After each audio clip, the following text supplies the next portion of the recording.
Bismillahirrahmanirrahim. Alhamdulillahirabbil alamin wassalatu wassalamu ala asyrafil anbiya'i wal mursalin wa ala alihi wa ashabihi ajma'in.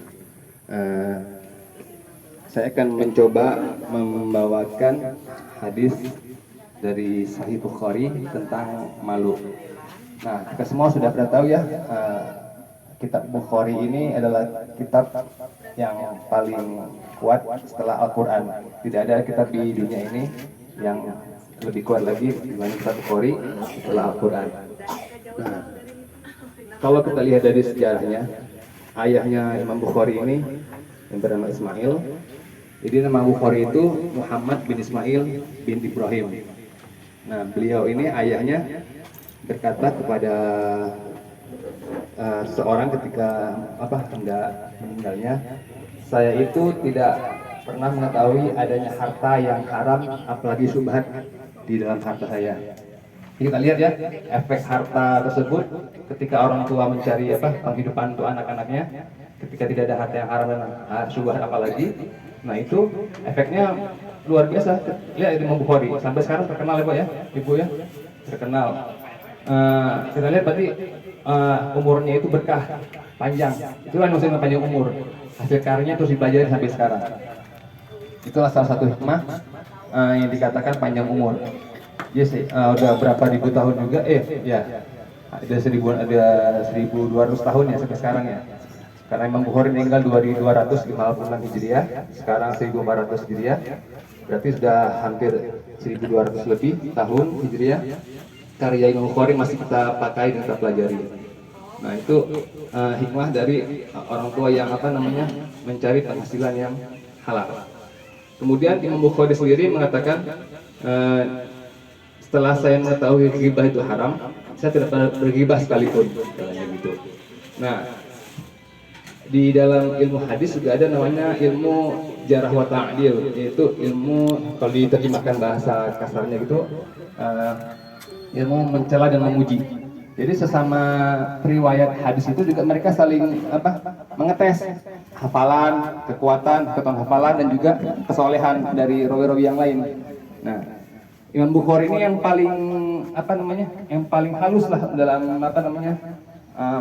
menjarah atau mencela dalam bahasa Indonesia ya, mencela rawi lain. Misalkan kalau yang lain mengatakan, oh rawi ini pembohong, rawi ini suka lupa gitu. Nah kalau yang Bukhari nggak pernah seperti itu.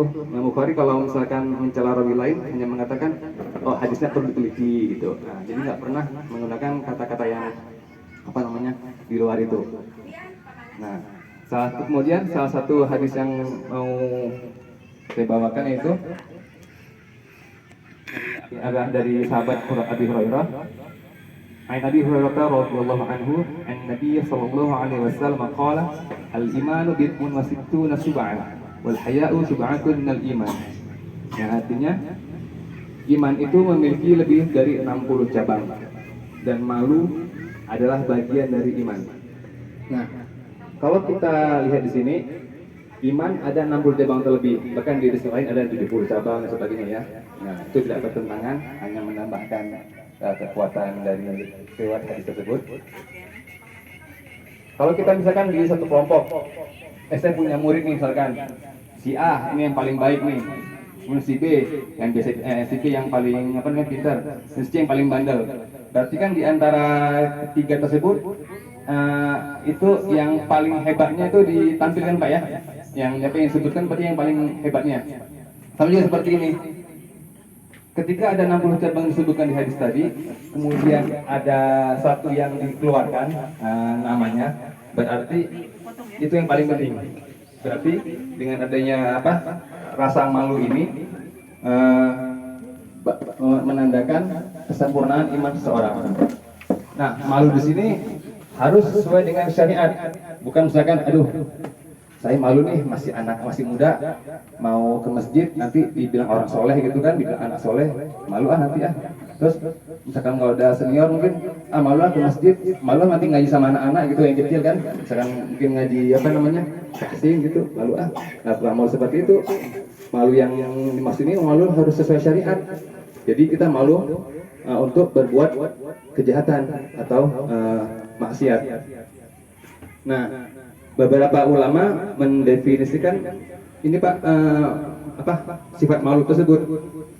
Menurut Ibnu Hajar Al-Asqalani, yaitu malu tersebut merupakan perubahan hati dari yang mau mengerjakan sesuatu menjadi mengurungkan niat karena takut dicela. Nah, seperti itu. Misalkan kita mau mencuri kita takut malu, ketahuan gitu kan, pas nggak jadi mencuri, mau begal gitu kan, nggak jadi begal, ketahuan, bahkan juga mungkin berurusan dengan pihak berwajib. Nah, itu secara bahasa. Terus misalkan kalau lazimnya itu berarti kan kalau kita malu berarti meninggalkan sesuatu Pak ya, yang sesuai dengan yang bukan untuk haknya. Jadi kita malu itu secara syariat yaitu akhlak yang mendorong sepemilik rasa malu untuk meninggalkan seluruh keburukan dan mencegahnya untuk kurang dari menunaikan hak pemilik hak. Segini, hak wajah kita itu kan bersih Pak ya, haknya kita bersih. Kemudian kita makan nih, mungkin di restoran atau apa.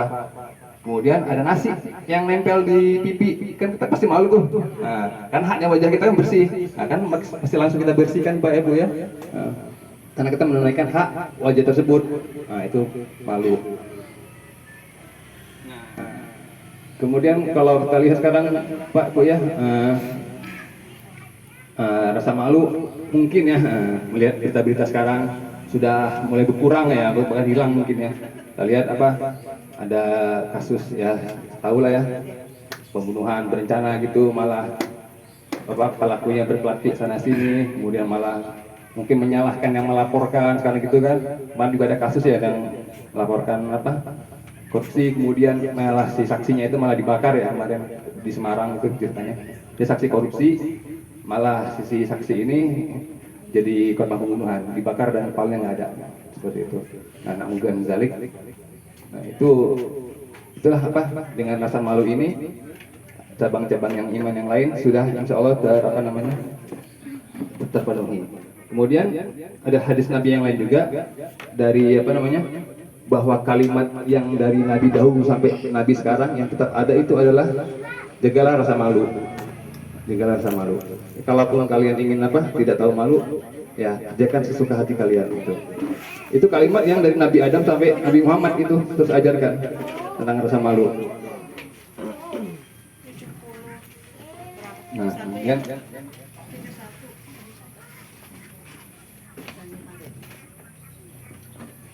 itu rasa malu. Terus kemudian apa lagi?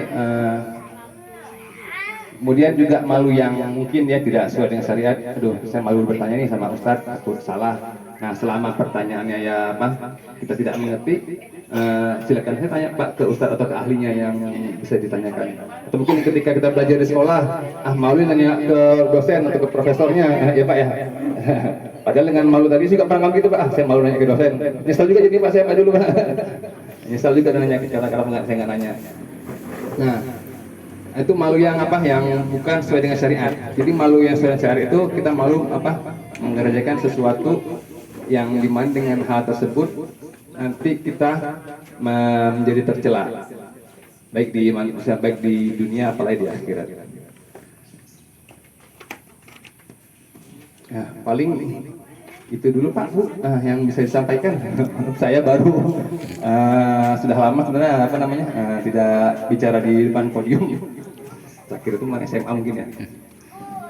SMA sekarang Bu ya. Masih belajar. Mungkin hanya ini yang bisa disampaikan. Mudah-mudahan bermanfaat. Wabillahi taufiq wal hidayah. Assalamualaikum warahmatullahi wabarakatuh. Waalaikumsalam warahmatullahi wabarakatuh.